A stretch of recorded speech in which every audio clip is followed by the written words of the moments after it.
యెషయా గ్రంథము 49వ అధ్యాయము. యెషయా గ్రంథము 49వ అధ్యాయము 8వ వచనం ఒకసారి చదువుదాం. యెహోవా ఇలా సెలవిచ్చుచున్నాడు,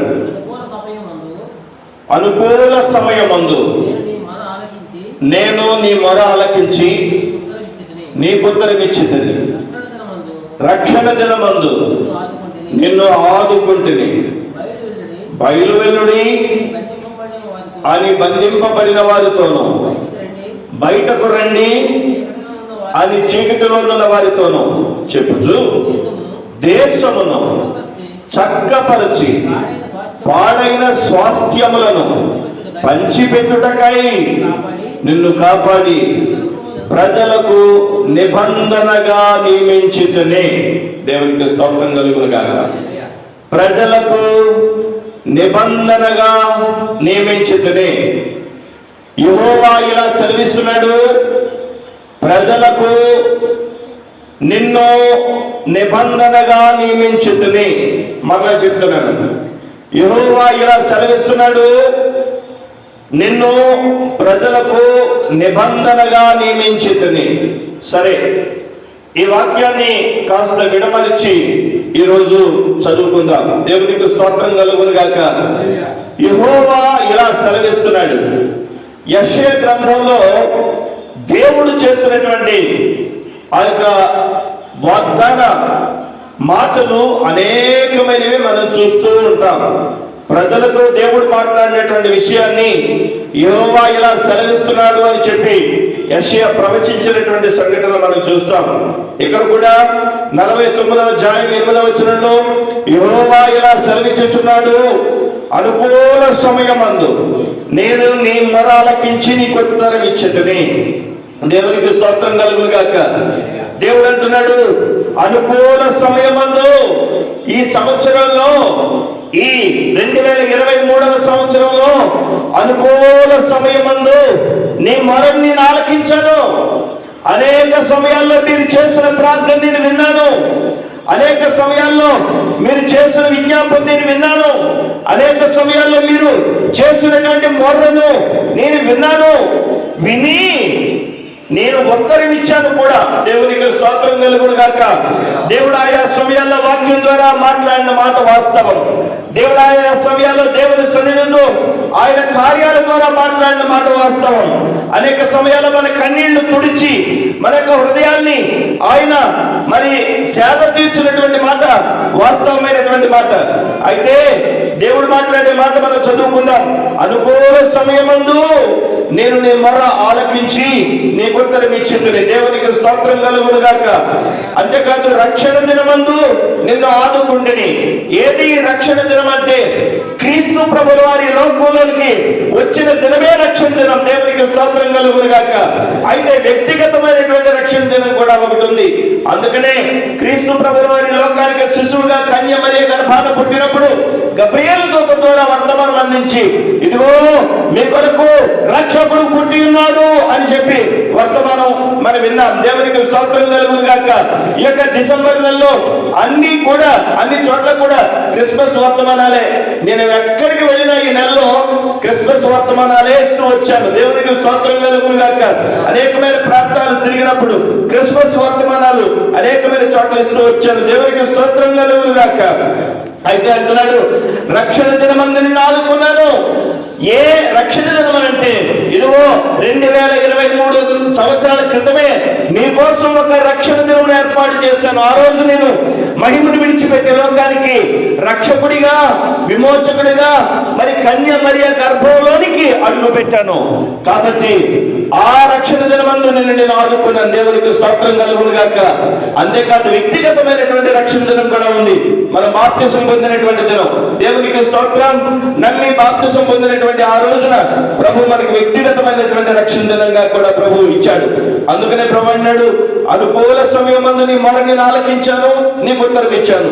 రక్షణ దినమందు నిన్ను ఆదుకుంటుని. బయలు వెల్లుడి అని బంధింపబడిన వారితోనూ, బయటకు రండి అని చీకటిలో ఉన్న వారితోనూ చెప్పుచు ఏం చేస్తారట? బయలు వెల్లడి అని బంధింపబడిన వారితో చెప్తారట. అంటే బంధించబడిన వారి దగ్గరకు మనం సమీపించినప్పుడు అంటామట, బంధించబడిన వారులారా మీరు బంధించబడిన అవసరం దగ్గర లేదు, బయలు వెళ్ళిపోండి మీరు అని అంటాం. దేవునికి స్తోత్రం కలుగును గాక. ఇంకా ఏమంటామో తెలుసా? చీకటిలో ఉన్న వారితో అంటాం, ఆ చీకటిలో ఉన్న వారిని వెలుగులో ఉండి మనం అంటాం. చీకటిలో ఉన్న వారితో మీరు బయటకు రండి అని చెప్తాం. దేవునికి స్తోత్రం కలుగును గాక. దేశమును చక్కపరుస్తాం. దేవునికి స్తోత్రం. హల్లెలూయా. దేశం అంటే మట్టి కాదోయ్, చెప్పండి. దేశం అంటే మనుషులోయ్. దేశం అంటే మట్టి కాదోయ్, దేశం అంటే మనుషులోయ్ అని అంటే దేశం అంటే మనుషులే. మనుషులలో బంధించబడిన వారిని, మనుషులలో చీకటిలో ఉన్న వారిని మనం ఏం చేస్తామంటే విడుదలలోనికి నడిపించేవారిగా, అంతేకాదు ఇంకా ఏం చేస్తామంటే చీకటిలో ఉన్న వారిని బయటకు నడిపించేవారిగా దేవుడి సంవత్సరం, నూతన సంవత్సరంలో మనకొక అద్భుతమైనటువంటి పని ఇస్తున్నాడు. నిబంధనగా నేను చేస్తాను. ఎందుకంటే తెలుసా, నీ మొరని నేను విన్నాను, నీ మొరని నేను వింటాను, నీ మొరని నేను విని నీకు ఉత్తరం ఇస్తాను. దేవునికి స్తోత్రం. అనుకూలమైన సమయం అందు నీ మొర ఆలకించి నీకు ఉత్తరం ఇచ్చేది. అది ఆల్రెడీ పాస్ట్ టెన్స్ లో ఉంది. నీకు ఆల్రెడీ ఉత్తరం ఇచ్చాను. దేవునికి స్తోత్రం. అనుకూల సమయం అందు నేను మొర్ర విన్నాను. దేవునికి స్తోత్రం. ఈ వచనంలో ఒక లైన్ మాత్రం ఈ రోజు మనం ధ్యానం చేసుకుందాం ఈ ప్రసంగంలో. ఏంటంటే అది రెండవ మాట, అనుకూలమైన సమయం అందు. చెప్పండి, చెప్పండి నాతో, అనుకూల సమయం అందు నేను నీ మొర ఆలకించుతిని. మళ్ళీ చెప్పండి, అనుకూల సమయమందు నేను నీ మొర ఆలకించుకుని. దేవునికి స్తోత్రం. చాలా సమయాల్లో ఈ సంవత్సరంలో మనం చేసిన ప్రార్థనలు దేవుణ్ణి చేరేయా లేదా అనే ఒక గొప్ప డౌట్ రావాలి మనకి. అసలు మనం చేసిన ప్రార్థనలు దేవుణ్ణి చేరాయా? దేవుడు ఏమంటున్నాడు ఇక్కడ? అనుకూలమైన సమయంలో నీ మొరలు నేను విన్నాను అని అంటాడు. అనుకూలమైన సమయం అంటే ఏంటి? అనుకూలమైన సమయం ఒకటి ఉంటుందా? దేవుడు మన మొర వినడానికి అనుకూలమైన సమయం ఉంటుందా? అలాంటి అనుకూలమైన సమయంలో మనం చేసిన ప్రార్థనలు దేవుడు ఆలకిస్తాడా? అయితే ఈ సంవత్సరంలో అనేకమైన ప్రార్థనలు దేవుడు ఆలకించాడు అన్నమాట వాస్తవం. కొన్ని ప్రార్థనలు దేవుణ్ణి చేరాయో లేదో అనే డౌట్ కూడా రావడం వాస్తవం. అయితే ఈ వర్తమానం మనల్ని నూతన సంవత్సరంలోకి అడుగు పెట్టే ముందు ఒక పరీక్ష చేసుకునే వర్తమానంగా మన మధ్య నిలవబోతోంది. దేవునికి స్తోత్రం. హల్లెలూయా. మళ్ళా చెప్తున్నాను, యెహోవా ఇలా సెలవిచ్చుచున్నాడు, అనుకూల సమయమందు నీ మొర నేను విన్నాను అని అంటాడు. ఏంటి అనుకూల సమయం? అనుకూలమైన సమయం అంటే ఏంటో బైబిల్లో చాలా చక్కగా వ్రాయబడింది. తిమోతికి రాసినటువంటి మొదటి పత్రిక 2వ అధ్యాయము 3వ వచనం ఒకసారి చదువుదాం. తిమోతికి రాసినటువంటి మొదటి పత్రిక 2వ అధ్యాయము 3వ వచనం ఒకసారి చదవండి.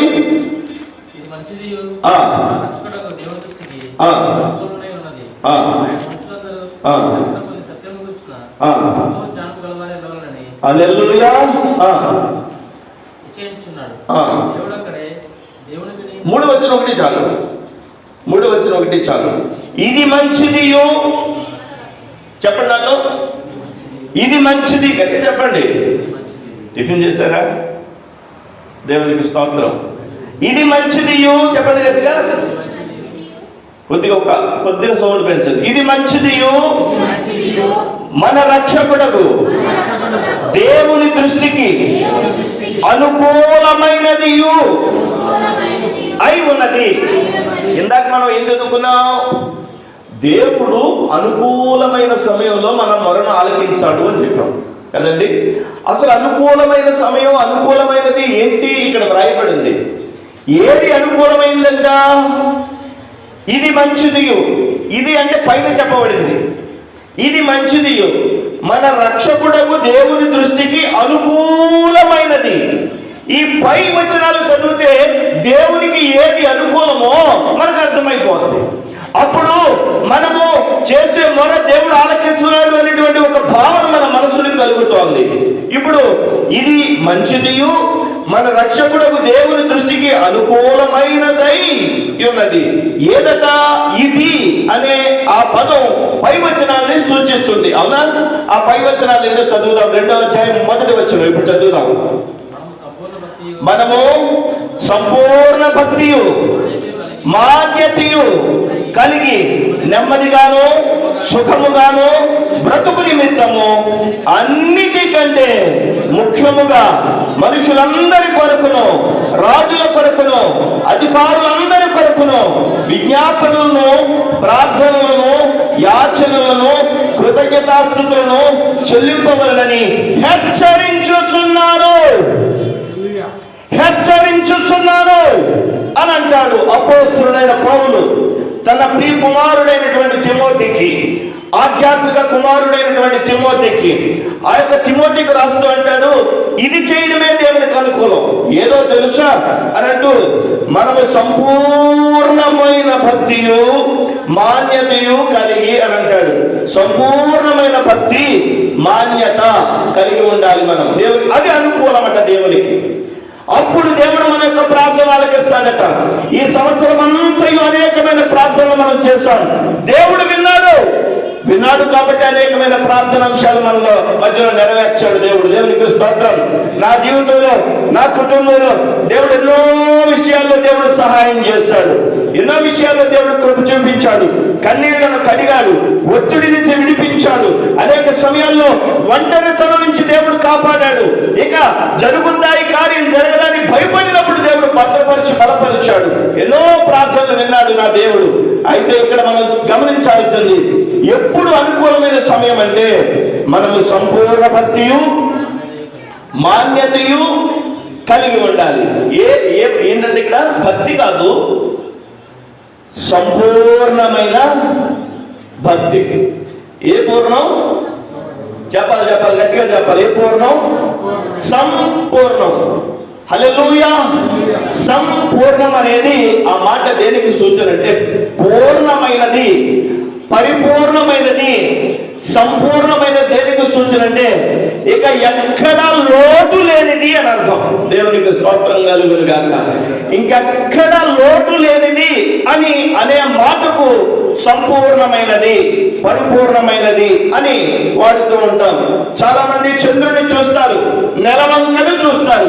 అది ఒక సెంటిమెంట్ గా భావిస్తారు మన దేశంలో. ఇంకా పౌర్ణమి చూస్తారు. ఏం చూస్తారు? పౌర్ణమి అంటే ఏంటో తెలుసా? పూర్ణమి అని. పూర్ణమి అంటే ఏంటో తెలుసా? పరిపూర్ణమైనది, సంపూర్ణమైనది అని. ఒక గ్రహం మరొక గ్రహం అడ్డు వస్తే నీడపడి నెలవంకగా కనిపిస్తుంది, అంతే. దాంట్లో ఇంకా మర్మం ఏమీ లేదు. సంపూర్ణం అంటే, పరిపూర్ణం అంటే, పూర్ణము అంటే, పౌర్ణమి అంటే అంతా కనిపిస్తోంది, ఎక్కడా దాచబడలేదు అని అర్థం. దేవునికి స్తోత్రం కలుగును గాక. అంటే సంపూర్ణమైన భక్తి కలిగి ఉండడం అంటే ఎక్కడా లోటు లేని భక్తి కలిగి ఉండాలి. ఏది దేవునికి అనుకూలమట? అనుకూల సమయమందు నీ మొర నేను ఆలకించితే నేను అన్నాడు ఇందాక. ఏది అనుకూలమైన సమయమో ఆ ఒక్క పదం ఇక్కడ చూస్తున్నాం. అనుకూలమైన సమయం అంటే పరిపూర్ణమైన భక్తి కలిగి ఉండడం. గత సంవత్సరంలో అనేక సమయాల్లో సంపూర్ణమైన భక్తి కలిగి ఉండడానికి మనం ఎక్కడైనా వెనుకబడ్డామేమో. ఈ సంవత్సరం మనం దేవుని యొక్క సన్నిధిలో ఆ సంపూర్ణతలో లోటు ఉంటే లోటును పూడ్చుకోవడానికి దేవుని సన్నిధిలో నూతన సంవత్సరానికి వెళ్లే ముందు నిజమే ప్రభా, ఈ అంశాలలో నేను సంపూర్ణమైన భక్తిని కలిగి ఉండలేకపోయినా నన్ను క్షమించండి అనంటూ దేవుని సన్నిధిలో ప్రార్థన చేయాలి. దేవునికి స్తోత్రం కలుగును గాక. ప్రభువైన యేసయ్య అన్నాడు, అబ్బాయి మీరు ఆవగింజంత విశ్వాసము ఉండాలి మీకు అన్నాడు. ఎంత విశ్వాసం చెప్పండి? చెప్పండి. పెద్దవాలో చిన్నవాలో కూడా చెప్పలేదు. ఆవగింజంత విశ్వాసం. దేవునికి స్తోత్రం. నేను అనుకున్నాను ఇంకా నయం, యేసుబాబు పనసకాయ అంత విశ్వాసం అంటే చాలా ఇబ్బంది పడిపోదును, గుమ్మడికాయ అంత విశ్వాసం అంటే చాలా ఇబ్బంది పడిపోదును, తాటికాయ అంత విశ్వాసం అంటే అమ్మమ్మో చాలా ఇబ్బంది పడిపోదును. ఇంకా నా దేవుడు గొప్పోడు కాబట్టి ఏమన్నాడు? ఆవగింజంత విశ్వాసం అంటే చాలు అని అన్నాడు అని అనుకునేవాడిని. కానీ వాక్యపు లోతుల్లోకి వెళ్ళాక గమనించగలిగాను, ఆవగింజ దేనికి సూచనగా ఉందంటే ఆవగింజ పరిపూర్ణతకు సూచనగా ఉంది. మీరు ఎప్పుడైనా ఈ యొక్క వేసవి కాలంలో స్టీల్ పళ్ళెంలో ఆవాలు ఏరుతూ ఉంటారు. ఆవాలు ఏరినప్పుడు ఆవాలు పళ్ళెంలో వేసుకుంటే ఆవాలన్నీ కూడా ఏమైపోతాయి, మెలమెల అటు ఇటు కదిలిపోతూ ఉంటాయి. ఎందుకని? వాటి యొక్క రూపం రౌండ్గా ఉంటుంది. ఆవగింజ ఎలా ఉంటుందట? పరిపూర్ణంగా ఉంటుంది, రౌండెడ్ షేప్ ఉంటుందన్నమాట. ఆ రౌండ్గా ఉండేటువంటి ఆ షేపుల గురించి యేసయ్య మాట్లాడాడు. అంటే నీకు ఇంత ఉంటే చాలు అని కాదు ఆయన చెప్పే అర్థం. నీకు ఎంతంటే చాలు, పనసకాయంత ఉండక్కర్లేదు, ఇంత కొద్దిగా ఉంటే చాలు అని కాదు. యేసయ్య చెప్పిన భక్తి ఏంటంటే పరిపూర్ణమైన సంపూర్ణమైన భక్తి ఉండాలి. భక్తి అంటే విశ్వాసం. మనం కలిగి ఉండాల్సిన విశ్వాసంలో ఈ సంవత్సరంలో ఒకవేళ ఎక్కడైనా లోపాలుంటే 2024వ సంవత్సరం అడుగు పెట్టడానికి చివరి ఆదివారంలో ఉన్నాం. యేసయ్య అంటున్నాడు, నేను మొర్ర వినేవాడిని. ఎప్పుడు వింటానో తెలుసా? అనుకూలమైన సమయంలో వింటాను. అనుకూలమైన సమయం, అనుకూలమైన పరిస్థితి ఏంటో తెలుసా? సంపూర్ణమైన భక్తి కలిగి ఉండడం. దేవునికి స్తోత్రం కలుగును గాక. ప్రభువా, నిజమే, నేను చాలా సార్లు ఈ అంశం నెరవేర్చబడతా లేదా అని నన్ను బట్టి నేను అంచనా వేసుకున్నాను, కానీ నిన్ను బట్టి అంచనా వేయలేకపోయాను. ప్రభువా, ఈ సంవత్సరంలో నీ మీద పరిపూర్ణంగా ఆధారపడిపోతాను, సంపూర్ణంగా ఆధారపడతాను, సంపూర్ణమైనటువంటి భక్తి కలిగి ఉంటానయ్యా అని చెప్పి దేవుని యొక్క సన్నిధానంలో మరి ఈ వాక్యాన్ని బట్టి అర్థం చేసుకోవాలి. అంతేకాదు సంపూర్ణమైన భక్తియు మాన్యతయు అని చెప్పి వ్రాయబడింది. ఇంగ్లీష్ తర్జుమాలో మనం చూస్తే హానెస్టీ అని చెప్పి వ్రాయబడింది, యథార్థత. దేవునికి స్తోత్రం కలుగును గాక. సంపూర్ణమైన భక్తే కాదు, యథార్థత కలిగి దేవుని సన్నిధిలో మరి కలిగి ఉన్నప్పుడు దేవుడు సహాయం చేస్తాడు. ఏది అనుకూలమైన సమయం అంటే యథార్థత, రెండోదండి సంపూర్ణమైనటువంటి భక్తి కలిగి ఉండడమే దేవునికి అనుకూలమైనటువంటి స్థితి. దేవునికి స్తోత్రం కలుగును గాక. యథార్థత అంటే ఏంటి చెప్పండి? దీంట్లో ఏముంది చెప్పండి? ఏముంది దీంట్లో? ఇలా విప్పడమే యథార్థత. దేవునికి స్తోత్రం కలుగును గాక. దేవుని సన్నిధిలో హృదయాన్ని విప్పడమే యథార్థత. దేవునికి స్తోత్రం. దేవుని సన్నిధికి వెళ్తాం, కానీ హృదయాన్ని విప్పకపోతే యథార్థత కాదు.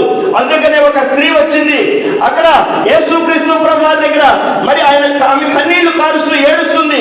అంతేకాదు ఆమెకున్న డబ్బు అంతా ఖర్చు పెట్టి అతి ఖరీదైన ఒక అత్తరు ముట్టి తెచ్చింది. తెచ్చి ఏం చేస్తుందో తెలుసా? బద్దలు కొట్టేసింది, పగలు కొట్టేసింది. లోపల ఉన్నది ఏది మిగుల్చుకోలేదు. అందుకని యేసయ్య అన్నాడు, నా స్థితి స్థాపన భూస్థాపన నిమిత్తమై ఈమె చేసిన క్రియ భూమి అంతా చాటించబడాలని అన్నాడు. దేవునికి స్తోత్రం కలుగును గాక. దాని అర్థం పగులగొట్టడం అంటే దాని అర్థం అంత యథార్థంగా ఉంచడం. దేవునికి స్తోత్రం.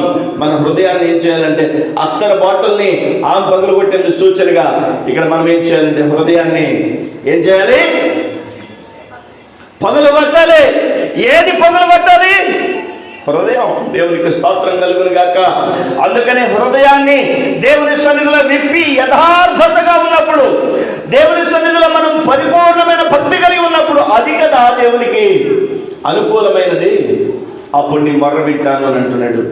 దేవుడు సంపూర్ణమైన భక్తి కలిగి ఉండకపోయినా, యథార్థత విషయాల్లో అనేకమైన విషయాల్లో లోపం ఉన్నా, మన దేవుడు గత సంవత్సరం అంటే 23వ సంవత్సరంలో అనేకమైన ప్రార్థనలు మన మీద కృపచేత ఆలపించాడేమో.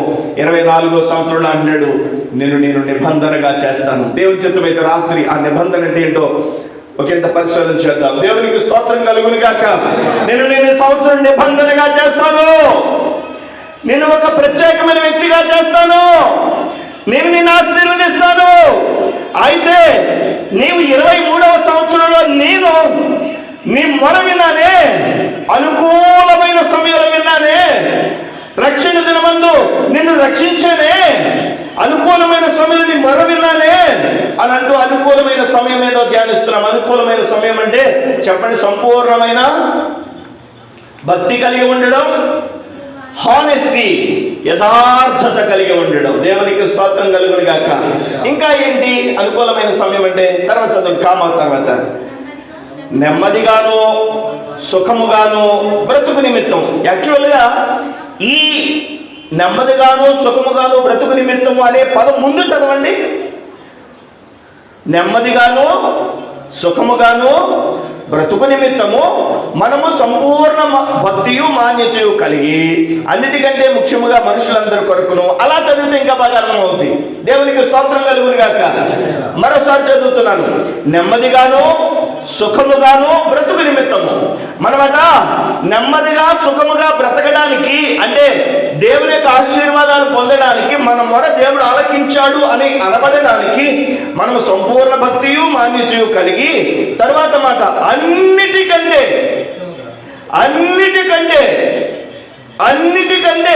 నాకు కష్టం ఉంది కదా, వాటన్నిటికంటే నాకు చాలా శ్రమలు ఉన్నాయి కదా, వాటన్నిటికంటే నాకు చాలా బాధలు ఉన్నాయి కదా, వాటన్నిటికంటే వాటి కోసం నువ్వు చేసే ప్రార్థనలన్నిటికంటే ముఖ్యముగా మనుషులందరి కొరకు, రాజుల కొరకు, అధికారుల కొరకు నీకొక గొప్ప పని అప్పగిస్తున్నాను. దేవునికి స్తోత్రం. అది అనుకూలతమైనది. దేవునికి స్తోత్రం కలుగును గాక. ఒక విషయం చెప్తున్నాను. ఇక్కడ దేవుని సన్నిధిలో అనేకమైన ప్రార్థనాంశాలు మనం చేస్తున్నాం. పేరు పెట్టి ప్రార్థన చేస్తున్నాం. యాదవుల్లో ఉన్న టైలర్స్ కోసం మనం ప్రార్థన చేశాం. దేవునికి స్తోత్రం. యాదవుల్లో ఉన్న వ్యాపారస్తుల కోసం ప్రార్థన చేశాం. యాదవుల్లో ఉన్న డ్రైవర్స్ కోసం ఒక వారం ప్రార్థన చేశాం. యాదవుల్లో ఉన్నటువంటి సైకిళ్ళ మీద వ్యాపారం చేసుకునే చిరు వ్యాపారస్తుల కోసం ప్రార్థన చేశాం. యాదవుల్లో ఉన్న కిరాణా వ్యాపారస్తుల కోసం, యాదవుల్లో ఉన్న తాపీ మేస్త్రుల కోసం ప్రార్థన చేశాం. వివరంగా ప్రార్థన చేశాం. అది మనకు ధన్యత. ఇది కదా అనుకూలమైనది, ఇది కదా దేవునికి చిత్తానుసారమైనది. మీరు ఎప్పుడైతే ప్రార్థన చేస్తారో వాళ్ళ కొరకు మీ మొర నేను ఆలకిస్తానంటున్నాడు. హల్లెలూయా. ఒకటి సంపూర్ణమైన భక్తి, రెండవది యథార్థత, మూడవది ప్రజలందరి కొరకు, మనుషులందరి కొరకు మనం ఏం చేయాలట? ప్రార్థన చేయాలి. దేవునికి స్తోత్రం కలుగును గాక. రాజుల కొరకు ప్రార్థన చేయాలి. మనకు అవసరమా? అవసరమే. రాజుల కొరకు ప్రార్థన చేయాలి. అధికారుల కొరకు ప్రార్థన చేయాలి. అవసరమా? అవసరమే. అధికారుల కొరకు ప్రార్థన చేయాలి. ఏమేం చేయాలంటే వాళ్ళ కోసం విజ్ఞాపన, ప్రార్థన, యాచన, కృతజ్ఞతాస్తుతి. 4 విషయాలు. 1 విజ్ఞాపన, 2 ప్రార్థన, 3 యాచన, 4 కృతజ్ఞతాస్తుతి. విజ్ఞాపన చేయడం అంటే చూడండి, విజ్ఞాపన, ప్రార్థన ఒకసారి గమనించాలి. విజ్ఞాపన, ప్రభువా యేసురాజు గారి ప్రార్థనాంశం గుర్తు చేసుకుంటాను. ఆయన చెప్పారు, ప్రభువా వారి యొక్క సమస్యని సహాయం చేయండి తండ్రి అని చెప్పి ప్రభు దగ్గర ఆయన మాటను గుర్తు చేసుకోవడం విజ్ఞాపన. బాగా గమనించాలి. విజ్ఞాపన అనేది ఎదుటి వాళ్ళ యొక్క ప్రార్థనాంశాన్ని దేవుని సన్నిధిలో గుర్తు చేసుకోవడం విజ్ఞాపన. అనేక మంది ప్రార్థనాంశాలు మనకి ఇస్తారు కదా, అవన్నీ దేవుని సన్నిధిలో గుర్తు చేసుకోవడం. దేవునికి స్తోత్రం కలుగును గాక. విజ్ఞాపన. చాలా ప్రార్థన అంశాలు మనం విన్నప్పుడు బుక్లో రాసుకుంటూ ఉంటాను, పేర్లు మర్చిపోతూ ఉంటానని. వారి పేర్లు దేవుని సన్నిధిలో ఉచ్చరించి ప్రార్థన చేస్తూ ఉంటాం వారి కొరకు. అది విజ్ఞాపన. ప్రార్థన చేస్తాం. ఇప్పుడు చూడండి, యేసురాజు గారు చెప్పిన ప్రార్థన అంశం గుర్తు చేసుకోవడం విజ్ఞాపన. ప్రార్థన అనేది యేసురాజు గారి యొక్క స్థానంలోకి నీవుంటే ఎలా ఫీల్ అవుతానో అనుభవించడం ప్రార్థనలోకి నడిపిస్తుంది. హల్లెలూయా, హల్లెలూయా. ఒక వ్యక్తి నా ముందు నిలబడి విజ్ఞాపన చేయమని అడిగినప్పుడు ఆ వ్యక్తి చెప్పిన దాన్ని గుర్తు చేసుకుంటాను. ఒక్కొక్క సందర్భంలో ఆ వ్యక్తి కన్నీరు నాకు కనిపించిందంటే, ఆ వ్యక్తి చెప్పిన ప్రార్థనాంశం నాకు వినిపించిందంటే, ఆయన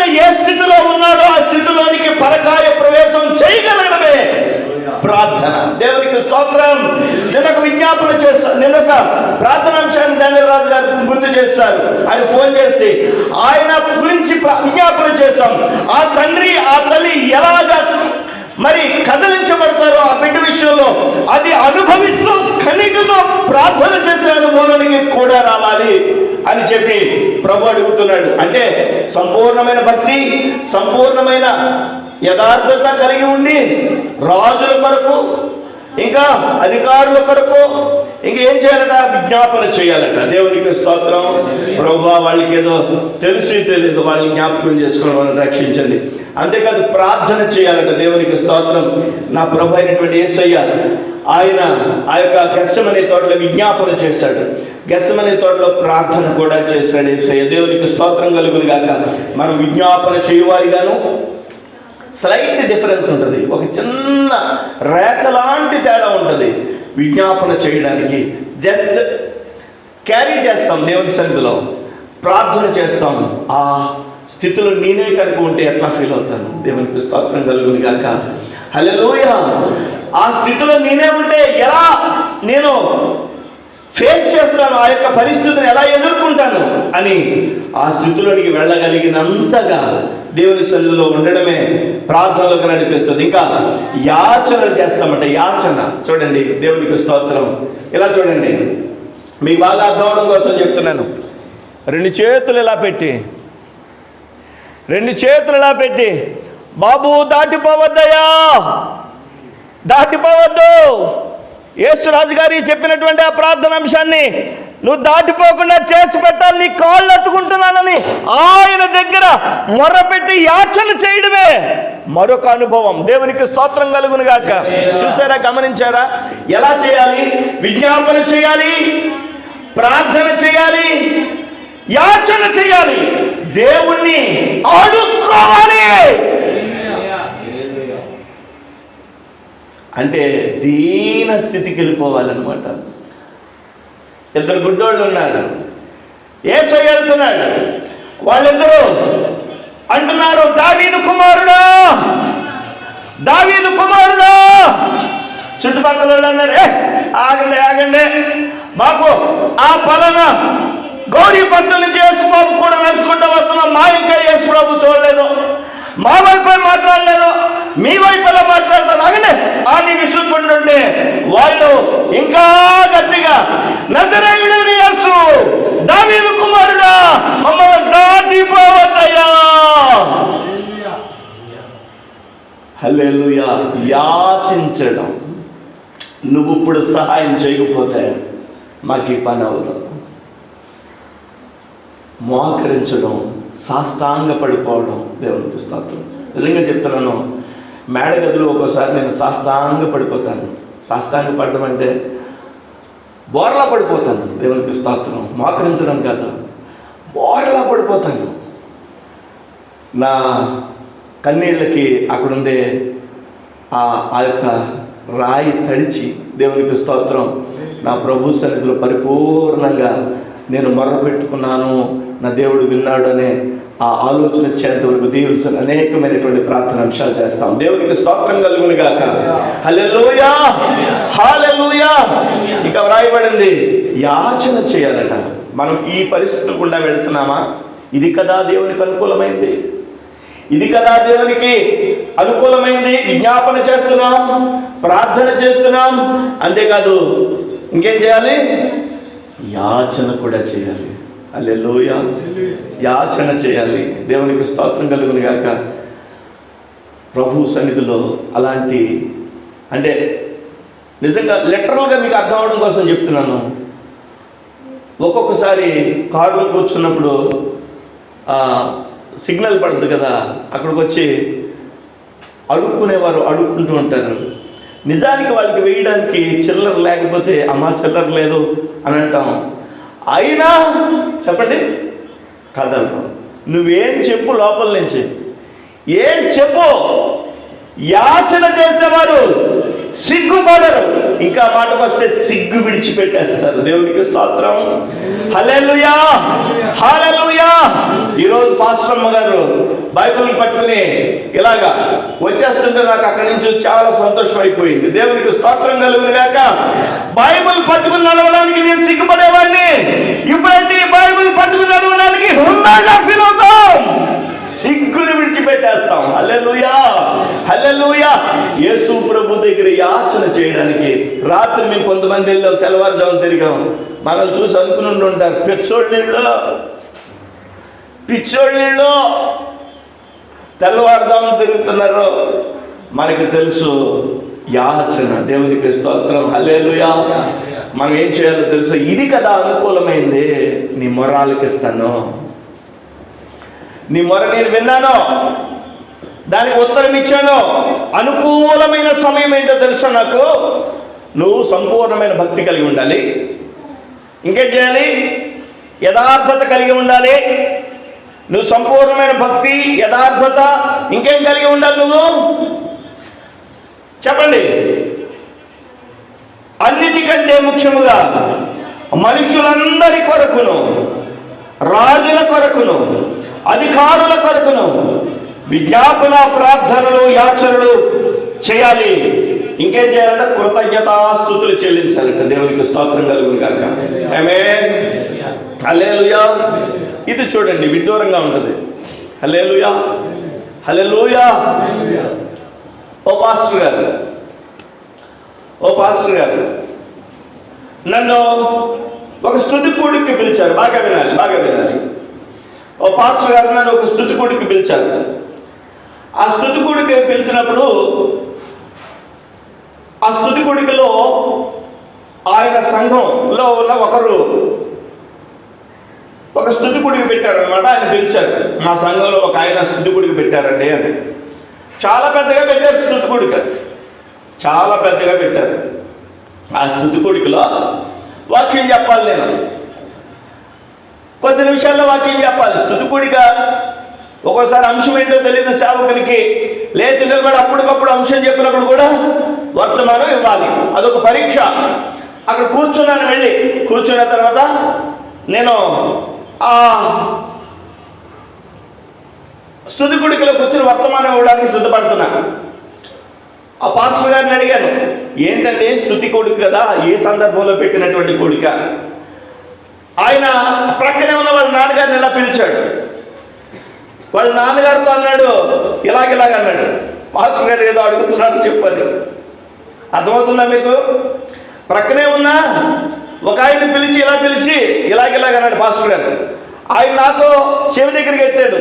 పాటలు అవి పాడుతున్నారు కదా, మరి నేను అడిగాను ఆయన చెవిలో, ఏ సందర్భంలోనండి స్తుతి కూడిక అని? మా అబ్బాయి గురించి అండి అన్నాడు. ఏంటండి అబ్బాయి గురించి ఏంటండి అన్నాడు. 10th క్లాస్ ఫెయిల్ అయిపోయాడండి అన్నా. 10th class fail అయిపోయాడా? ఇప్పుడు నేను వాక్యం చెప్పాలా? ఇది ఒక పెద్ద పరీక్ష. చూడండి, కృతజ్ఞతాస్తుతులు చెల్లించడం అంటే చూడండి, ఒకసారి బాగా ఆలకించాలి. ఒకటి ఏం చేయాలి? విజ్ఞాపన చేయాలి. చూడండి ఎంత స్లైట్ డిఫరెన్స్లో ఉన్న పదాలు, ఇవన్నీ ఒక్కలాగానే అనిపిస్తాయి. ఒకటి విజ్ఞాపన, 2 ప్రార్థన, 3 యాచన, 4 కృతజ్ఞతాస్తుతి. దేవునికి స్తోత్రం కలుగును గాక. అప్పుడు ఆయన అన్నాడు, 10th ఫెయిల్ అయిపోయాడండి, కృతజ్ఞతాస్తుతి. వాక్యం ఏం చెప్పనండి? పాస్టర్ గారిని పిలిచి వాక్యం ఏం చెప్పాలండి? అద్భుతంగా మాట్లాడాడు ఆ రోజు రాత్రి. దేవునికి స్తోత్రం కలుగును గాక. దేవుడు అద్భుతమైనటువంటి వర్తమానాన్ని ఆ జనాలకి ఇచ్చాడు. దేవునికి స్తోత్రం కలుగును గాక. అపజయం అపజయమే కాదని, అపజయము జయములను కూడా నడిపిస్తుందని. దేవునికి స్తోత్రం కలుగును గాక. హల్లెలూయా, హల్లెలూయా, హల్లెలూయా, హల్లెలూయా. ఆ సమయంలో దేవుని యొక్క మహాకృపను బట్టి దేవుడు వర్తమానంలో నన్ను వాడుకున్నాడు. ఒక విషయం తెలుసా? అదే వ్యక్తి యొక్క కుమారుడు ఇప్పుడు ఎంఆర్ఓగా ఉన్నాడు. ఏ అబ్బాయి అయితే 10th క్లాస్ ఫెయిల్ అయిపోయినప్పుడు, ఏ అబ్బాయి అయితే 10th క్లాస్ ఫెయిల్ అయిపోయినప్పుడు స్తుతి కూడిక పెట్టాడో, ఆ స్తుతి కూడిక పెట్టబడినటువంటి ఫలానా వ్యక్తి ఈరోజు ఎంఆర్ఓ సీట్లో కూర్చున్నాడు. దేవునికి స్తోత్రం కలుగును గాక. అంటే మనకి దేవుడు ఇవ్వబోయే ముందుగానే స్తుతి చెల్లించే అంత హై రిచ్నెస్, అంటే ఆ యొక్క ఉన్నతమైనటువంటి ఆధ్యాత్మిక పరిపక్వతలోనికి మనం వచ్చేయాలి.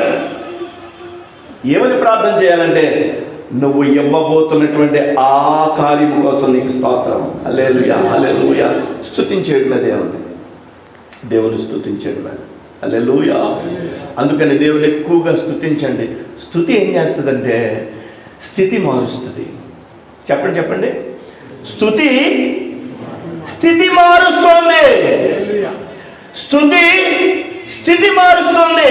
స్తుతి అనేది ఎరుకో కోట గోడల్ని కూల్ చేస్తుంది.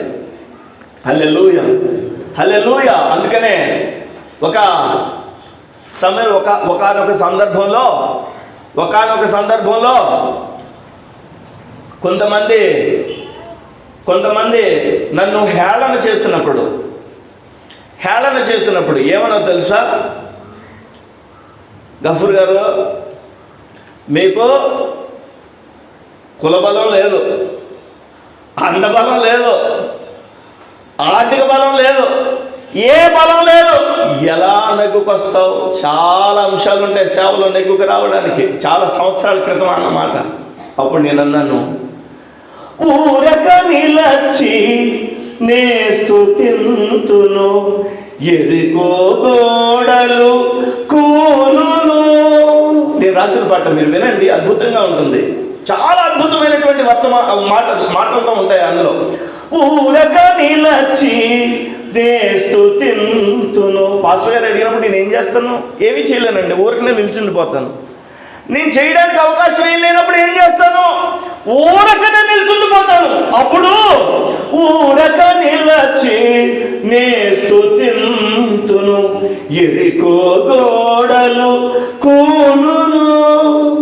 నాది కాదు యుద్ధం, యెహోవాదే, వాగ్దాన ఫలం అనుభవింతును. వాగ్దానం ఉంటుంది. ఆ వాగ్దానం ఏంటంటే, నా కుమారుడా, జనములను ఏలువానిగా నిన్ను చేస్తాను అనే వాగ్దానం. ఆ వాగ్దానం దేవుడు నెరవేరుస్తాడు. ఇందుకోసం నేనేమి చేయనండి.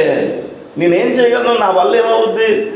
ఊరక నిలచి నే స్తుతింతును, ఎరుకో గోడ కూలిపోతాయి. ఎరుకో కోట గోడలు కూలడానికి వాళ్ళు చుట్టూరా బూరలు మోదుతూ స్తుతించారంటే 7 సార్లు. అందుకని 7 అనే నెంబర్ మీద నాకు ప్రగాఢమైనటువంటి ఆ 7 సంపూర్ణతలో, అంటే అదేదో కలిసి వచ్చే నెంబర్ అనుకోవద్దు మనం. 7 అనేది బైబిల్ గ్రంథంలో చాలా 7 మార్లు మనం ప్రార్థన చేయడం, 7 వారాలు ప్రార్థన చేయడం, 7 సార్లు ప్రార్థన చేయడం గొప్ప కూలిపోతే సమస్య. హల్లెలూయా, హల్లెలూయా. అనుకూలమైన సమయం అంటే ఇది కదా. అనుకూలమైన సమయంలో నీ మొర్ర నేను విన్నాను. ఏది అనుకూలమైన సమయం? ఒక్క పదమే మనం ధ్యానం చేసాం ఇప్పటి వరకు. దేవునికి స్తోత్రం. ఇంకా ముందుకెళ్ళా. హల్లెలూయా. దేవుడి ఈ వచనంలో అన్నాడు, నేను నిన్ను నిబంధనగా చేస్తాను. అబ్బా, హల్లెలూయా, హల్లెలూయా. నిబంధన అంటే ఏంటో తెలుసా? ఒట్టు. నిబంధన అంటే ఏంటి? ప్రమాణం. క్రొత్త నిబంధన, క్రొత్త ప్రమాణము. పాత నిబంధన, పాత ప్రమాణము. అంటే ఆ ప్రమాణం అంతా క్రొత్త నిబంధనలో నెరవేర్పు జరిగింది యేసు ద్వారా. పాత నిబంధన కొట్టివేయబడలేదు. పాత నిబంధన క్రొత్త నిబంధన ద్వారా పరిపూర్ణమయ్యింది. అది దేవునికి స్తోత్రం. హల్లెలూయా.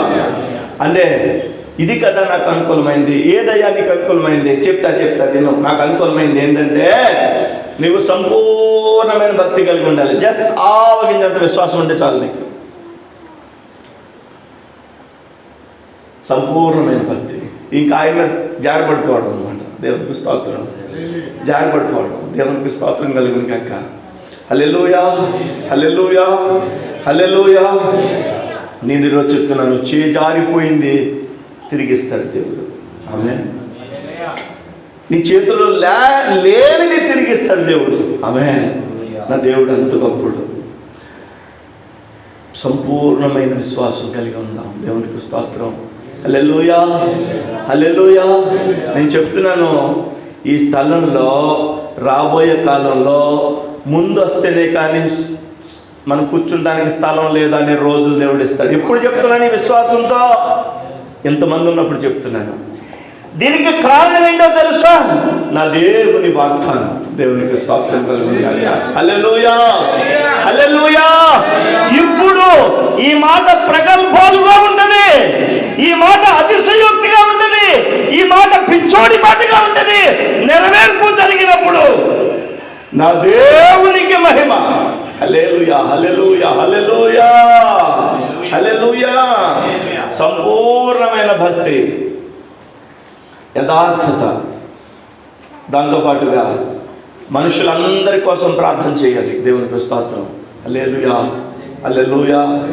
మనుషులందరి కోసం ప్రార్థన చేయాలి. ఇంకేం చేయాలి? ఎవరెవరు? రాజుల కొరకు, అధికారుల కొరకు. చెప్పండి, ఆ వరుస చెప్పండి ఒకసారి. 1 విజ్ఞాపన. విజ్ఞాపన మనందరం చేస్తాం, ప్రార్థన కూడా చేస్తాం. హల్లెలూయా. అయితే విజ్ఞాపన మనకు అప్పగించిన వారి కొరకు కూడా ప్రార్థన చేయగలగాలి. అంటే వాళ్ళ ఏకపాత్రాభినయం అంటారు కదా. దుర్యోధనుడు కాదు, దుర్యోధనుడిగా ఏకపాత్రాభినయం. అల్లూరి సీతారామరాజు కాదు, అల్లూరి సీతారామరాజు తనే అన్నట్టుగా ఏకపాత్రాభినయం. మనము ఆ వ్యక్తి స్థానంలోకి వెళ్ళిపోతే ఆ వ్యక్తి ఎలా ప్రార్థన చేస్తాడో అలా చేయగలగాలి. దేవునికి స్తోత్రం. హల్లెలూయా, హల్లెలూయా. అనుభవంలోనికి మనం వస్తే అది ఏమంటారంటే దాన్ని దేవునికి అనుకూలమైన స్థితి. ఇంకా యాచన, ఇంకా టాప్ పోస్ట్ అనమాట. హల్లెలూయా. ఇంకా కాళ్ళకి అడ్డపడిపోవడమే. ఒక అమ్మ వెళ్ళి యేసుబాబు క్లాత్ పట్టుకుంది. ఎక్కడి నుంచి వెళ్ళిందో తెలుసా? వచ్చేటప్పుడు ఎక్కడి నుంచి వచ్చిందో తెలుసా? వంగిని ఎదుట వాళ్ళ కాళ్ళ మధ్యలోంచి దూరుతూ ఎక్కడి నుంచి వచ్చిందో తెలుసు. అంత దూరం నుంచి జనాల మధ్య నుంచి ఎవరిని ఇలా ఒక తొక్కితే ఆమె క్రింద నుంచి వచ్చి యాచన అంటే ఎలా ఉంటుందంటే అంతగా తగ్గించబడిపోతారు. నా బాబు నువ్వు చేసి పెట్టేయాలి. అప్పుడు అడుగుతాం, నానా అమ్మా యేసుబాబుకున్న పదాలన్నీ వస్తాయి. నానా, అన్నా, మై ఫ్రెండ్, నా స్నేహితుడా, నా భాగస్వామి. లేదు, యాచన చేస్తాం. అనుభవంలో మనం ఉండాలి. దేవునికి స్తోత్రం కలుగును గాక. హల్లెలూయా, హల్లెలూయా. అంతేకాదు, ఇంకా చివరిగా మనం చేసే ఏదైతే ప్రార్థన విషయం ఉందో దానికోసం స్తుతించడం ఇప్పటి నుంచే ప్రారంభించేయాలంతే. స్తుతి కూడిక జరిగేంత వరకు ఇప్పటి నుంచే ప్రారంభించేయాలి. దేవునికి స్తోత్రం. ఆమేన్. నేను నిజంగా చెప్తున్నాను, దానియల్ గారు, మీ స్థలం, మీ భూమి దారి కోసం ఎలా ప్రార్థన చేసామో గుర్తుందా? ప్రభువా, ఆ స్థలంలో మీరు నడవబోతున్నాం. మనం ప్రార్థన చేస్తున్న కొన్ని నెలల తర్వాత స్థలంలో నడిచాం. నేను అంటున్నాను, ఇక్కడ ఉన్న వారి ప్రతి ప్రార్థనాంశం అదే విధంగా నెరవేర్పు జరుగుతుంది. ఎందుకంటే మన దేవుడు నమ్మదగిన దేవుడు. అందుకని సంపూర్ణమైన భక్తియు, సంపూర్ణమైన మాన్యతయు కలిగి ఉండి ప్రజలందరి కొరకు, రాజుల కొరకు, అధికారుల కొరకు విజ్ఞాపనయు, ప్రార్థనయు, యాచనయు, కృతజ్ఞతాస్తుతులను చెల్లించాలి. ఇదే అనుకూలమైన సమయం. దేవునికి స్తోత్రం. హల్లెలూయా, హల్లెలూయా. అందుకని నేను ఈ యొక్క విషయాన్ని మీకు నేను గుర్తు చేస్తాను. దేవునికి స్తోత్రం కలుగును గాక. హల్లెలూయా. గమనించాలి, ఆ వచ్చినమంతా ఇందాక చదివిన యెషయా గ్రంథం 49వ అధ్యాయం ఒకసారి మరలా చదివి మనం ముగించుకుందాం. యెషయా గ్రంథం 49వ అధ్యాయం. Thank you father. హల్లెలూయా. యెషయా గ్రంథం 49వ అధ్యాయము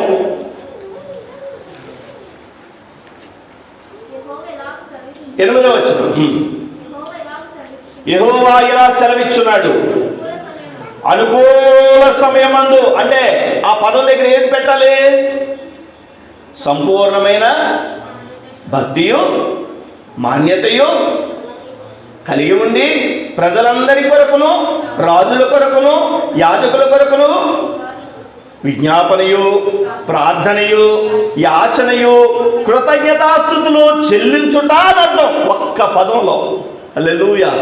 ఇలా ఉంటే అనుకూలమైన సమయమందు నేను నీ మొర ఆలకించి నీకు ఉత్తరం ఇచ్చితినే. హల్లెలూయా. రక్షణ దినమందు నిన్ను ఆదుకుంటేనే. ఇక బయలు వెల్లడి దగ్గర నుంచి చదువుతాం. అది దేవుని చిత్తమైతే సాయంత్రానికి గుర్తు చేసుకుందాం. ఇంకా వర్తమానం ఇంకా లోపలికి వెళ్ళడానికి ప్రయత్నం చేద్దాం. బయలు వెల్లడి అని బంధింపబడిన వారితోనూ, బయటికి రండి అని చీకటిలో ఉన్న వారితోనూ. అంటే ఇక్కడి నుంచి ఎక్కడికి వెళ్ళాలి మనం? బంధించబడిన వారి దగ్గరికి వెళ్ళి నండి నడండి అని బంధించబడిన వారిని, ఇక చీకటిలో ఉన్న వారి దగ్గరికి వెళ్ళి రండి రండి అని చీకటిలో ఉన్న వారికి చెప్పి దేశమును చక్కబెట్టాలి. దేశం అంటే ఏమని చెప్పాను? ప్రజలను చక్కబెట్టి పాడైపోయిన స్వాస్థ్యం, నిజంగా దేవుని యొక్క పొలం, దేవుని యొక్క స్వాస్థ్యం పాడైపోయింది. ఎందుకంటే ఆ భూమి దున్నబడలేదు. దున్నబడని భూభాగం ఉంది, బీడు భూమి. ఇంతవరకు ఎవ్వరూ దున్నని బీడు భూమి ఉంది. ఆ బీడు భూమిని మనం దున్నాలి. దేవునికి స్తోత్రం. హల్లెలూయా. అన్య జనాంగం చాలా మంది ఉన్నారు, క్రీస్తు తెలియని వాళ్ళు. అన్య జనాంగాన్ని మనం ఏం చేయాలంటే దున్నాలి. దేవునికి స్తోత్రం కలిగిన వాక్యం చేత దున్నాలి. దేవునికి వాళ్ళ కోసం మనం తడి పెట్టాలి. దేవునికి స్తోత్రం. తడి ఎక్కడి నుంచి? ఇక్కడి నుంచి వస్తుంది. దేవునికి ఇక్కడే సన్నిధుల నుంచి వస్తుంది. దేవునికి స్తోత్రం కలుగును గాక. ఎలా తడి వస్తుందో మీకు చెప్తాను. యోబు గ్రంథం మీకు నేను చూపించేసి ముగించేస్తాను. దేవునికి స్తోత్రం కలుగును గాక. యోబు గ్రంథము 14వ అధ్యాయము 19వ వచనం. ఏంటండి? మళ్ళీ చెప్పండి. ఇంకోసారి చెప్పండి. ఇంకోసారి చెప్పండి. మళ్ళీ చెప్పండి. అడండి అయ్యారు రాయిలు అంటాడండి. గుండెకాయ రాయిలు అంటాడు. కరగదు. ఎన్నిసార్లు చెప్పినా కరగదు. ఆవిడండి గుండె రాయిలు అంటదండి. వాక్యం ఏం చెప్తుంది? జలము రాళ్ళను అరగనీరు. ఎక్కడి నుంచి వస్తుంది? తడి ఎక్కడి నుంచి పెట్టాలి? బోర్ ఎక్కడ ఉంది? హల్లెలూయా. పడాలి చెప్పలు పడాలి. హల్లెలూయా, హల్లెలూయా. ఎక్కడి నుంచి తడి పెడితే అక్కడ రాయి కరిగి దాన్ని దున్ని మందిరంలో కూర్చోబెడతాం. వాక్యం చేత రక్షించబెడతాడు. అంతేకాదు ఇక్కడ ఇంకా నాకు ఈ వర్తమానం చెప్పకూడదు రాత్రి లోతైన సత్యాన్ని చెప్దాం అనుకుంటేనే దాంట్లో వివరంలోకి వెళ్ళిపోతున్నాను. దేవునికి స్తోత్రం. హల్లెలూయా. ఇంకోటి చేయాలట. ఏంటి? తడిపెట్టి బీడు భూమిని దున్నాలి. బంధించబడిన వారిని మీరు బయలు వెల్లుడి అని చెప్పాలి. బంధకాలలో ఈ ప్రజలు ఉన్నారు. ఎలాంటి బంధకాలలో అంటే శాపము అనేటువంటి బంధకంలో, సాతాను బంధించినటువంటి బంధకాలలో, ఇంకా ఆర్థికపరమైన బంధకాలు, ఇంకా అనేకమైనటువంటి బంధకాలలో ప్రజలు ఉన్నారు. దేవునికి స్తోత్రం కలుగును గాక. బంధకాలలో ఉన్న వారిని మనం ఏం చేయాలి? బయలు వెల్లడి అని చెప్పాలి. దేవునికి స్తోత్రం కలుగును. అనేకమైనటువంటి కట్టుబాట్లు మధ్యలో ఉన్నారు ప్రజలు. ఒక మాటలో చెప్పాలంటే కట్టుబాట్లలో ఉన్న వాళ్ళని కట్లు తెంచేటువంటి మన యేసుక్రీస్తు ద్వారా మనం ఏం చేయాలి? కట్లు తెంచడానికి ఏం కావాలి? కావాలి కదా, కత్తి కావాలి కదా. హల్లెలూయా. కత్తి కావాలి కదా. ఆ కత్తి అండి, వాక్యం ఒకటి ఉంటుంది. మీకు కత్తి లేకపోతే, బైబిల్లో ఉంది, మీకు కత్తి లేకపోతే కత్తి కొనుక్కోండి అని ఉంది. ఆ మాటను అంజులు తీసుకొచ్చి కత్తి కొనుక్కుంటారు మీరు? కత్తి అంటే ఏంటి చెప్పండి? ఏం మాట అండి.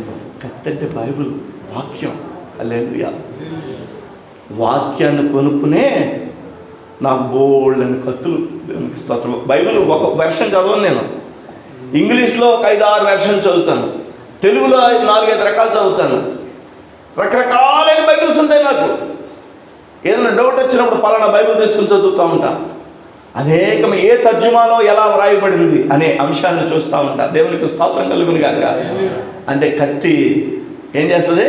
బంధకాల్లో ఉన్న వాళ్ళ దగ్గరికి వెళ్ళి ఒక్క మాట, దేవునికి స్తోత్రం, ఒక్క మాట వాళ్ళు బంధకాలు తెంచి బయలు వెళ్ళండి అంటే, గొర్రెల్ని బంధకాల నుంచి బయటికి తీసుకెళ్తున్నప్పుడు ఎలా తీసుకెళ్తాడు చూడండి. అదండి కొంచెం అంటే వెనకాల నడిపిస్తాడు. బంధకాల్లో ఉన్న వాళ్ళని ఆహారం కోసం నడిపించాలి దేవుడు. దేవునికి స్తోత్రం. అంతేకాదు ఇంకేంటంటే, చీకటిలో ఉన్నవారు వెలుగులోనికి రమ్మని మనం ఏం చేయాలంటే పిలవాలట. దేవునికి చీకటిలో ఎంతమంది అయితే ఉన్నారో వారిని వెలుగులోనికి పిలవాలి. దేవునికి స్తోత్రం. దేవుడు దానికి నిబంధనగా చేస్తున్నాడు. దేవునికి స్తోత్రం కలుగును గాక. అంటే దేవుడు మనల్ని ఏం చేయదలుచుకున్నాడంటే ఆశీర్వాదం పొందేవారిగా కాదు, ఆశీర్వాదానికి కారకులుగానే చేస్తాడు మనల్ని. దేవునికి స్తోత్రం కలుగును గాక. ఈ రాత్రి మన కుటుంబాల పక్షంగా ఏ వాగ్దానం దేవుడు ఇస్తున్నాడనే మాట ఈ రాత్రి ప్రభువారు అనుగ్రహిస్తారు. దేవునికి స్తోత్రం. ఈ చివరి వారంలో అనుకూలమైన సమయము అనే మాట ఒక్కటి గుర్తు చేశాను మీకు. చెప్పండి, అది నాకు చెప్పకపోతే నేను మర్చిపోతాను. నాకు ఒకసారి చెప్పాలి. మీరు ఏం చెప్పాను అన్నమాట. అనుకూలమైన సమయం అంటే ఏంటి? Very good. సంపూర్ణమైన భక్తి, మాన్యత. మాన్యత అంటే యథార్థత. ప్రజలందరి కోసం ప్రార్థన, ఇంకా రాజుల కోసం ప్రార్థన, అధికారుల కోసం ప్రార్థన. ఎలా చేయాలి? 1 విజ్ఞాపన చేయాలి, 2 ప్రార్థన చేయాలి, 3వది యాచన చేయాలంటే అడ్డపడిపోవాలి, 4వది కృతజ్ఞతాస్తుతి చెల్లించేయాలి. అంత టాప్ లెవెల్లో ఆ పరిపక్వతలోనికి, ఆధ్యాత్మిక పరిపక్వతలోనికి రావాలి. ఇది కదా నాకు అనుకూలమైంది అని అంటున్నాడు ప్రభు. ఆ విధంగా దేవుడు ఆశీర్వదించి దీవించి రూపు చూపును కాక. నేను ఎందుకు చెప్పేది ఏంటంటే, గత వారంలో, గత సంవత్సరంలో, 23వ సంవత్సరంలో ఏ విషయాల్లో లోపం ఉంది? ప్రార్థనలో లోపం ఉందా? విజ్ఞాపన చేసే దానిలో లోపం ఉందా? యాచించడంలో లోపం ఉందా? మనం యాచించిన అనుభవం ఉందా? మనకు అడ్డపడిన సందర్భం ఏదైనా ఉందా? ఆయన్ని ముందే ఇది నాకు ఇస్తున్నావు కాబట్టి స్తుతి చెల్లించేస్తున్నానయ్యా అని స్తుతి చెల్లించామా ఏదైనా విషయం కోసం? ఒకవేళ చెల్లించకపోతే ఈ రోజు నుంచే చెల్లిందాం. దేవుడు ఇస్తాడంతే. అది మనకు అందుబాటులో ఉందా, అవుద్దా లేదా, లెక్కలన్నీ పక్కనంటే నా యేసు ప్రభుని లెక్కలోకి తీసుకో, స్తుతి చెల్లించడం ప్రారంభించు. దేవునికి స్తోత్రం కలుగును గాక. హల్లెలూయా. నా మట్టికి నువ్వేం స్తుతి చెల్లిస్తున్నావంటే, ఈ స్థలంలో చివరి వారు వింటున్నారా అని ఒక రోజు అడుగుతా. దానికోసం నా దేవుడు మహిమ పొందును గాక. నేను స్తుతి చెల్లిస్తున్నాను. దేవునికి స్తోత్రం కలుగును గాక. హల్లెలూయా, హల్లెలూయా. ఈ పట్టపగలు దేవుడు కృప చూపించి ఆశీర్వదించులాగిన మన విజ్ఞాపన ప్రార్థనలు ఏమున్నాయి, మన కుటుంబాల్లో ఏమేమి ప్రార్థన అంశాలు ఉన్నాయి, దయచేసి నువ్వు భయపడకుండా దేవుని సన్నిధిలో యాచన చేయి, మోకరించి ప్రార్థన చేసుకుందాం. దయచేసి నా యేసు ప్రభు నమ్మదగిన వాడు. ఆయన సన్నిధానంలో నువ్వు యాచన చేసే అనుభవంలోనికి రావాలి. ఆయన మనకు తండ్రే, ఆయన మనం హక్కుదారులుగా అడుగుతాం. ఒక్కొక్క ప్రార్థనాంశం మరి కఠినమైనటువంటి ప్రార్థనాంశాలు కొన్ని ఉన్నప్పుడు వాటి నిమిత్తమై యాచన చేసే అనుభవాల్లోనికి మనం రావాలి. కొన్ని ప్రార్థనాంశాల నిమిత్తమై ముందుగానే కృతజ్ఞతాస్తుతి చెల్లించాలి. హల్లెలూయా, హల్లెలూయా, హల్లెలూయా. యవనస్తులు మీకు మంచి జీవిత భాగస్వామిని ఇచ్చేటట్టుగా ముందుగా ప్రభువుని స్తుతించండి. మీరు ఇవ్వబోతున్నందుకు మీరు స్తోత్రం అని చెప్పండి. హల్లెలూయా. ఆర్థికపరమైన ప్రతి సమస్య దేవుడు తీసివేయబోతున్నాడు కాబట్టి దేవునికి స్తోత్రం చెల్లిద్దాం. మన కుటుంబాల్లో నెమ్మది దేవుడు ఇచ్చేటట్టుగా, సాతాను చేసే గలిబిలంతా, సాతాను చేసే ప్రతి గలిబిని లయమైపోయేటట్టుగా దేవుని సన్నిధిలో కృతజ్ఞతాస్తుతి చెల్లిద్దాం. యాచన చేద్దాం, ప్రార్థన చేద్దాం, విజ్ఞాపన చేద్దాం. మన కోసమే కాదు, మనుషులందరి కోసం, మన కోసమే కాదు, రాజుల కోసం, మన కోసమే కాదు, అధికారుల కోసం ప్రార్థన చేద్దాం. దయచేసి నా ప్రియ సహోదరి సహోదరుడా, మన యొక్క ప్రార్థన, మన యొక్క ఆధ్యాత్మిక స్థితి ఏ విధంగా ఉంది? ఏ స్థాయిలో మనం ఉన్నాం?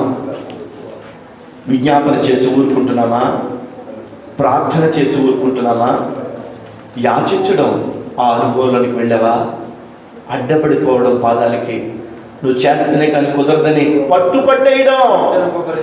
ఎంత మధురంగా ఉంది ఆ మాట! నువ్వు చేస్తేనే కానీ కుదరదు అని యేసు ప్రభు దగ్గర యాచించడం ఎంత మధురంగా ఉంది ఆ మాట అనుభవంలోనికి మనం. అంతేకాదు, నువ్వు ఇవ్వబోతున్నందుకు నీకు స్తోత్రాలు ప్రభు అని మన హృదయంలో ఇప్పటి నుంచి ప్రభుని స్తుతించడం మొదలు పెడదాం. మోకరించి ఒంటరిగా నువ్వు స్తుతించాలి. నీ ప్రార్థనాంశం కోసం స్తుతించడం మొదలుపెట్టు. దేవుడు కార్యం చేయడం ఆరంభించేస్తాడు. దేవుడికి స్తోత్రం కలుగుగాక. హల్లెలూయా, హల్లెలూయా, హల్లెలూయా. ప్రభా, ఈ పరిచర్యను మీరు ఆశీర్వదించబోతున్నందుకు నీకు స్తోత్రాలు తండ్రి. నాయనా దీనుడను నన్ను మీ కృపలో జ్ఞాపకం చేసుకోబోతున్నందుకు నీకు స్తోత్రాలయ్యా. నీకు స్తోత్రాలు, స్తోత్రం, స్తోత్రం, స్తోత్రం. నైనా నీ పిల్లలు నైనా నీ సన్నిధిలో మీ నామాన్ని స్తుతిస్తూ నీ మీద ఆధారపడిన శ్రేష్ఠులు, నాకంటే ఎంతో ఘనులైన నీ పిల్లలను బట్టి వందనాలు. నా ముందు కూర్చున్న వారందరూ నాకంటే నిశ్చయముగా ఘనులైన వారు తండ్రి. వారికి నీ వాక్యాన్ని అందించే కృప నాకు అనుగ్రహించారు. నైనా నీకు స్తోత్రాలు, స్తోత్రం, స్తోత్రం, స్తోత్రం. ప్రార్థన చేయండి, ప్రార్థన చేయండి. ఒక్క నిమిషం మీరు ఎందుకు ప్రార్థన చేయకూడదు? నోరు తెచ్చి ప్రార్థన చేయండి. ఈ సంవత్సరం సంపూర్ణమైన భక్తి కలిగి ఉండడానికి ప్రభా, నిజమే అనేక సమయాల్లో నేను నమ్మాను కానీ, విశ్వసించాను కానీ ఎక్కడెక్కడో ఒక అపనమ్మకం, ఎక్కడో ఇది జరుగుద్దా లేదా అని అపనమ్మకాన్ని తొలగించడానికి యేసయ్య సన్నిధానంలో ఈరోజు ఒక్క నిమిషం ప్రార్థన చేయి. దేవుడు నమ్మదగిన వాడు. ప్రార్థన చేయి తల్లి, ప్రార్థన చేయి. ఒక్క నిమిషం నీకు సమయం ఇవ్వబడింది, ప్రార్థన చేయి.